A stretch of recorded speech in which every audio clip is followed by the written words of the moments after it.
The end comes not with a bang, but with a flicker.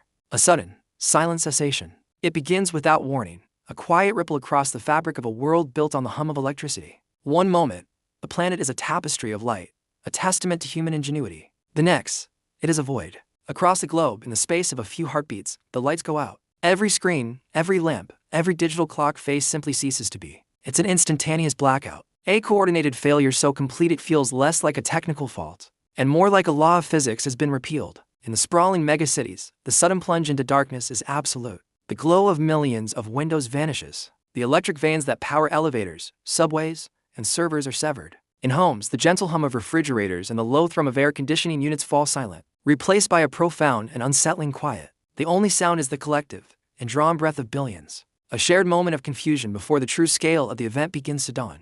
There is no explosion, no distant boom to herald the change. There is only the sudden, suffocating absence of power. Within the sterile corridors of hospitals, the transition is marked by a brief, terrifying pause. For a fraction of a second, life support machines fall silent. Ventilators stop their rhythmic push of air. Monitors tracking vital signs go blank. Then, with a shudder and a roar, the backup generators kick in. The lights flicker back to a dim, emergency red.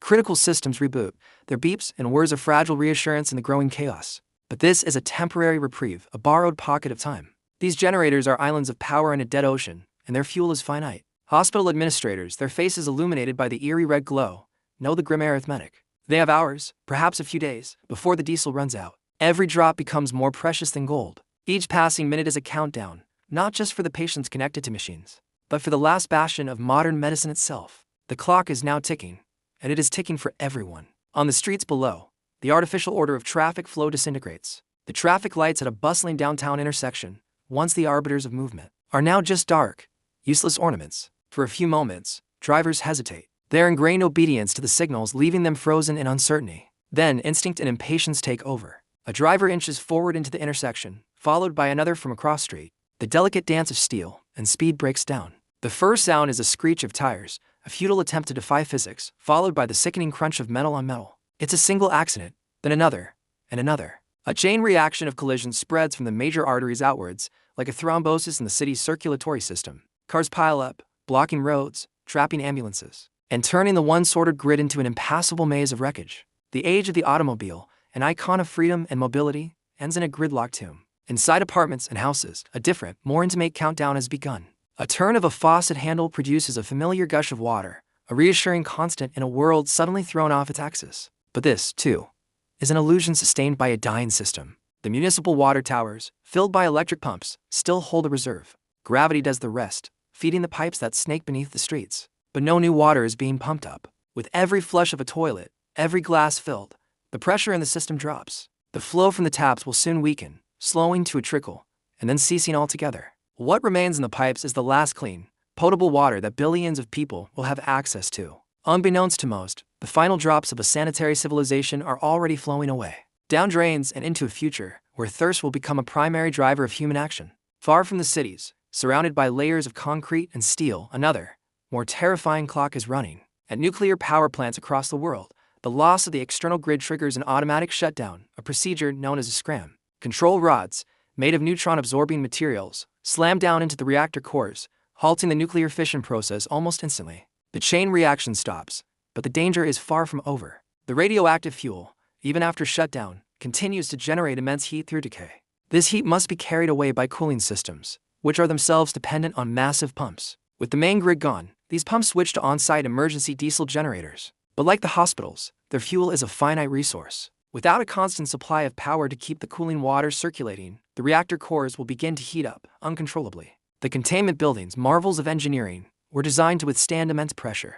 But they were not designed for a slow, inexorable meltdown with no hope of external intervention. Each nuclear plant has become a potential radiological bomb, its fuse length measured in the hours or days of diesel fuel remaining in its tanks, thousands of feet in the air. The world's airways become a realm of surreal calm punctuated by rising panic. In the cockpits of commercial airliners, the complex arrays of digital screens and navigation aids suddenly go dark. The invisible threads of radio guidance from air traffic control centers on the ground are cut, leaving each plane an isolated capsule in the vast, empty sky. Pilots, trained for every conceivable emergency, immediately fall back on their most fundamental skills. They switch to battery-powered backup instruments, a simple artificial horizon, an airspeed indicator, a compass. They are flying blind, relying on sight and instinct in a sky that has become a lonely and dangerous place. Below them, the familiar constellations of city lights that have guided night flights for a century have vanished, replaced by an unnerving, uniform blackness. Each pilot knows they are not alone up here. Hundreds, perhaps thousands of other aircraft are in the same predicament,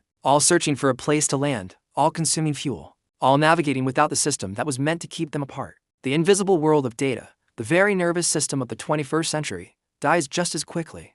The internet backbone, a global network of fiber optic cables and massive data centers, goes silent. The servers that host the world's knowledge, its financial systems, its communications, and its culture, power down. The constant flow of trillions of packets of information simply stops. The cloud evaporates. In orbit, hundreds of miles above, the satellites that relay GPS signals, weather data, and communications continue their silent journey. But their ground stations are dark.